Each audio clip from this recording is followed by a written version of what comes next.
Hey guys, this is Alex. Welcome back to another video, hopefully with better quality this time. I have no idea what will happen with the sound, but let's hope for the best. Today I'm going to talk to you about my first appointment with Gendercare, which was on Friday with Dr. Lorimer, and how it went. It went really well, and yeah, before I went to that appointment, I searched on YouTube for similar experiences from other people who have been to Gendercare and have seen Dr. Lorimer. So I guess if my experience could help someone, I hope that I can give you a pretty good idea of how it goes and what are the main things to consider and like the basic steps that a first Gendercare appointment has. I know that everyone is different, and depending on what stage on your transition you are, when you visit Dr. Lorimer or like Gendercare in general, you might be asked different questions, or the process would go differently. But this is my experience, and I'm also documenting it for my future self. And yeah. So okay, first things first, I had my appointment very early in the morning. Yeah, I was the first patient that Dr. Lorimer saw, and my appointment was at 8, which was a bit confusing because there wasn't a receptionist before 8:30, so I had to wait for a while outside, but it was fine, everything was fine, and I had to wait a bit at the reception room, which was a very nice room. It was amazing. It was an old Victorian building, and it had like this huge fireplace, and the tiles were everything, and many very well dressed people came in the room. I learned later, Dr. Oliver told me that the place used to be a gentleman's club. That's why it was so fancy, and now like a lot of companies are roofed under that, but it was so cool, like the building and everything. It smelled professional, if you may. So he came in, and he was very nice. He was the cutest person I've ever encountered. He was wearing a bow tie, like he's this ginger beard man who looks so chill and so nice. We had Do you have a handshake? Do you make a handshake? I have no idea what do you do with handshakes, but like we handshaked. And he gave me some forms to about confidentiality and everything to sign, and he went upstairs to make the room ready to have me. After like a couple of minutes, like 5 minutes the max, he came down and he picked me, and we went upstairs to his room, which was a very nice little room with a library and everything. And we sat down, and one of the first things that he asked me after like my name, no, he knew my name, but like I remember the first thing that he asked me was why was I there?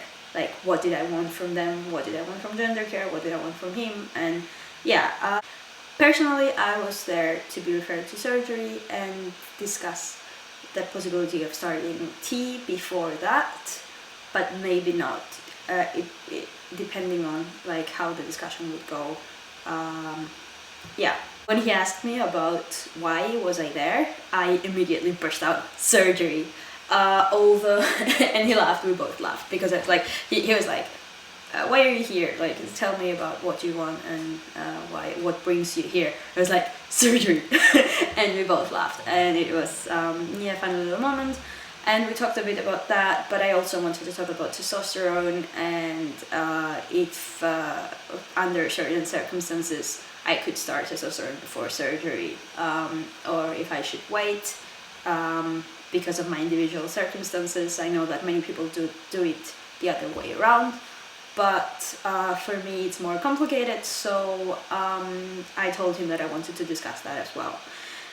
So from what he told me, like I am quoting there, he told me that the process, how like the appointment goes, is that he is going to ask me a series of not very surprising questions.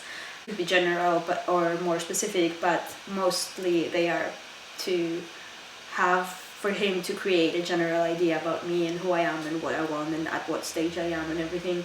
So he asked pretty much everything I was expecting from him to ask, like things about my childhood, my earliest memories of gender nonconformity or like gender discomfort. He asked about my family and if they're supporting me and how did they take it. And I was kind of scared of this question because my family is not very supportive at the moment. So I wasn't sure if that was going to be like an obstacle or a problem in this, but due to the fact that I'm a proper adult and also I'm not the only one who has family problems in that kind of situation, he was very understanding and he told me that time usually makes things better, and he was very kind and understanding, but he didn't feel like it would prevent me from like my future. Yeah, he asked about when I was growing up, how was my puberty, if I had like good teenage years, which I'm sure he didn't expect me to, and I delivered, of course. He asked about if I have other mental health issues and if I am taking any medication. He asked about intimacy and like if I have any problems with that regarding like me being trans and if I feel uncomfortable around other people and stuff like that. He asked me about what made me come out and start living full-time as male. What was the turning point and what was the thing that made me do that. And I explained. I found it like a pretty good question. I should have expected that, but I didn't actually, and although I knew how to answer it, it wasn't like a question that I was waiting for, to be honest. I don't know. We also discussed in detail about surgery and why do I want it and if I bind and what type of binder do I wear, like what brand and everything, and how many hours do I bind, and if I keep the 8 hours maximum per day, and of course I don't, but who does? And he seemed very understanding about that as well, because he he knows that you can like split your day in an 8-hour kind of thing. He asked me if I ever go out without a binder or if it's like a complete no, and I told him that no, I would prefer to meet something instead of going out without a binder, which is bad, but that's why I want surgery first, one of the reasons. And then we discussed about testosterone. He saw my blood test because I had them ready, and he told me that, and we discussed a bit about a lower dosage until I get surgery, and then we could like increase it. I told him from the beginning of the appointment that I also had another appointment in October with a different practitioner from Gendercare, because I read online that that's the process if you want to get referred to for top surgery before testosterone. Oh my god. I'm sorry. Yes. So I read online that if you want to get referred for top surgery before you go on T, you should have like 2 practitioners referring. So because I read that, I booked 2 appointments in advance so that I would like make the process a bit faster. But what he did, he asked me if my surgeon actually asked for 2 references, and I was like, no, I just read it online, and the second practitioner actually told me that they want 2. And he was like, well, better check with your surgeon because sometimes it's not needed. And I was like, I had no idea, which made me more hopeful about like cutting down the process and making it a lot faster, which was amazing. And yeah, that was a very nice turn of events. And we then talked about testosterone more, and how I would want my tea to get administered, like if I prefer needles, if I prefer shots or gel or whatever. I told him that I don't have any preference, but because I would want to start with in a lower dosage, I know that gel is preferable for like that kind of thing. And he was like, yeah. By the end of the appointment, around 10 minutes to finish, he told me that now that it's the time to like give a diagnosis if there is one. He told me that I qualify and that I look like a very consistent case of gender dysphoria, so there's that. And then he told me what happens next. He told me that the referral, he will write his report and then he will send it back to me, and if I'm happy with it, he will send it to my surgeon and also to my GP, and he will send one copy to me as well, which is great. And he said that he will contact his partner endocrinologist, and if my blood tests are okay, I am about to start testosterone in about a month, so probably earlier, he told me, but like in a month. So I'm going to start tea soon. Oh my god, in less than a month. That's so cool and that's so amazing, and I didn't expect that.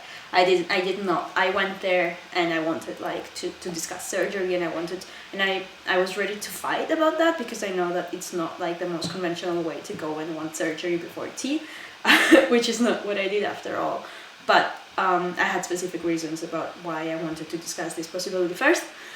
But actually what happened is I'm getting both, and like relatively soon, like very soon, which is like so cool, and I still can't believe that. Yeah, that's what happened. And then he took me downstairs and I told him thank you very much, and then I went home. And by the time I went home, I immediately emailed my surgeon, and I asked him if he wants like a second referral or if he's okay with one. I did have a consultation with him in the summer before I got to see anyone from Gendercare or like any gender identity clinician. So that's why I had like a communication with my surgeon.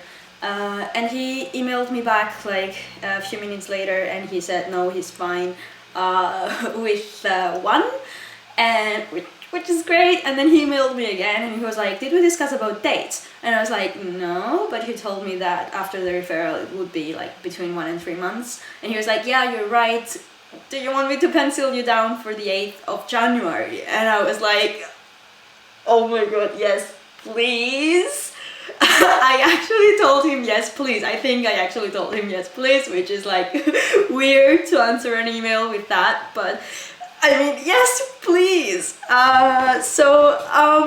Yes, I have a surgery date, and I also have a tea date almost. I mean, it's coming so soon, and I can't believe that this is happening, and I can't believe how great everything is. And I have like this anxiety that I'm scared to do anything, because I'm afraid that something may happen, something really bad is coming, because like so many good things happen in a day, and I'm like, oh my god, what's gonna happen now? Because I have been waiting for so long about these things, and I knew that I had to wait a bit longer, and I knew that like this process would not be so simple. And it turns out that for me it all happened within a day, and I have dates for everything, and it's just so relieving. I feel so light and so good, and oh my god,